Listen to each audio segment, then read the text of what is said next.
নৈরাজ্যের মুখোমুখি হচ্ছিলাম, তখনও তিনি সকল জাতীয় নেতৃবৃন্দকে এক জায়গায় এক টেবিলে ডেকে সারা দুনিয়াকে মেসেজ দিয়েছেন যে না, আমরা জুলাই আন্দোলনের যে চেতনা, সেই চেতনা ধরে রেখে আমরা এখনো ঐক্যবদ্ধ আছি, আমরা দুর্বল হয়নি, আমরা শক্তিশালী আছি। সেজন্য সেই ঐক্যের চেতনার সাথে আজকের এই সংলাপের আমি যথেষ্ট মিল দেখছি।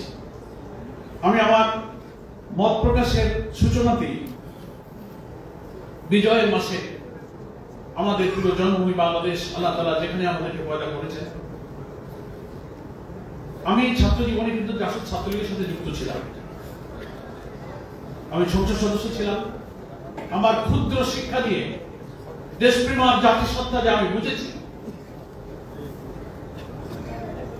তাতে আমাদের মধ্যে রাজনৈতিক দল মত চিন্তার পার্থক্য এক জিনিস, এটা থাকবেই। পার্থক্য যদি না থাকতো তো বাংলাদেশে একটা দল থাকতো। দলের যেহেতু ভিন্নতা, মতেরও ভিন্নতা, কিন্তু জাতীয় কমন ইস্যুতে, জাতীয় ঐক্যের ব্যাপারে আমাদের মধ্যে কিন্তু অনেক সময় আমরা বিড়ম্বনা দেখি। যখন আমি দেখি দেশের কমন ইস্যুতে আমার ঐক্যমত হতে গেলে আমার যদি কিছু ছাড় দিতে হয়, আমাকে কিছু মতের স্যাক্রিফাইস করতে হয়, সেখানে আমরা ছাড় দিতে রাজি নই। বহু গুরুত্বপূর্ণ বিষয়ে এই সকল মত রাজনীতিতে আমার একমত হওয়া জরুরি নয়, কিন্তু জাতির কমন ইস্যুতে আমি ঐক্যমত হতে পারি না। এখানে অনেক বক্তাই কিন্তু বলেছেন যে এখনো ঐক্য বিনষ্টের প্রচেষ্টা চলছে। কারা ঐক্য প্রচেষ্টা বিনষ্ট করছে? কি সে বক্তব্য, কি সে ইস্যু? আমরাই তো তারাই যারা ফ্যাসিবাদের বিরুদ্ধে রাজপথে আন্দোলন করেছি। এখানে জাতীয় নেতৃবৃন্দ সবাই গ্রেপ্তার হয়েছে। আমাকে ওই জুলাই আন্দোলনের মধ্যে 20 তারিখ আমার বাড়িতে ঘেরাও করে আমাকে গ্রেপ্তার করে নিয়ে যাওয়া হয়েছে। আমার মা চোখের পানি ফেলেছে, আমিও জেল খেটেছি।